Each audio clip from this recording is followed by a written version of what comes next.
the winter sun warms a proud Marine flag flying over Kay's Corner along Highway 30 near Sterling, Illinois. Inside the popular community gathering spot, Marvin is sharing tricks. That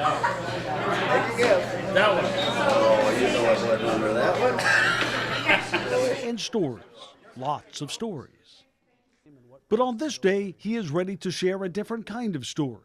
He put on his dress blues to talk about something he hasn't talked much about in 7 decades. And those images are all still Oh, very yeah, vivid. yeah, I dream about them, yeah.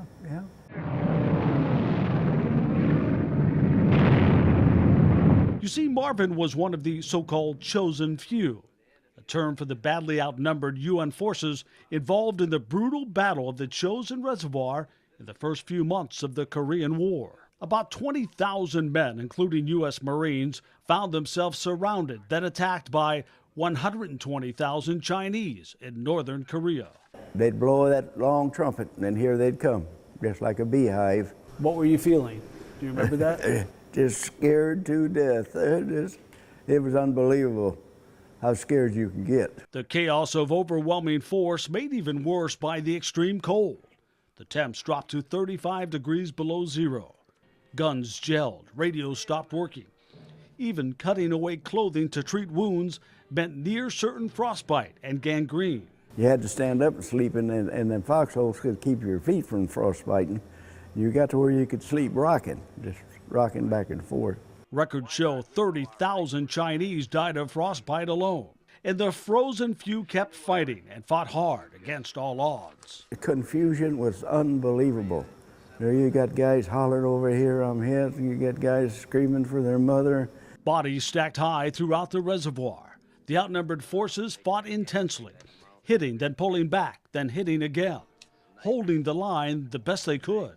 There really was no line because they was on one side of it and on the other side of it and through you. Historians say the heavy Chinese losses at Chosin enabled the UN forces to maintain a foothold in Korea, changing the course of history. But the Marines took huge losses too. Very few of them survived. Yeah, I just have no idea how I got through what I did.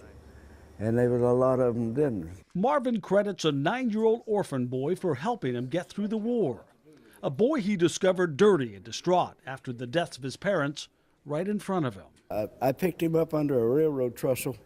In Korea, his folks had been killed, and I cut down some clothes and made him, and I kept him for, I'd say 6 months. You took care of him? Yeah. As you were fighting all these battles? Yeah. And he could tell me the difference between a North Korean and a South Korean. So he'd just pull my clothes. Caring for each other, keeping each other alive. Until Marvin received orders. His war was over. He tried to adopt the boy, but was told he had to leave him with the Red Cross as he headed for home. Home, where he started his own family and raised a flag that years later would catch the attention of another veteran. Michael Klein was just driving by and wanted to meet a stranger. Discovered through Marvin's daughter-in-law, there was unfinished business here. Well, I found out that Marv never got his medals from Korea, and so we started working on trying to get them. Having an idea what these gentlemen went through at that time, it's if something I can do, it's an honor for me to do this. Now, 2 years later, nearly 70 years after the battles, his community comes together for a surprise. You are hereby ordered the Presidential Unit Citation Ribbon with 1 bronze star. One by one, The Good Conduct Medal. his family makes things right. The National Defense Service Medal. One more story for Marvin to share. The Korean Service Medal with 3 bronze stars.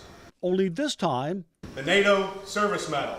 most of the people he knows get to be part of it. I hope all of you live forever and I outlive you all. In a small community gathering place marked by a proud Marine flag.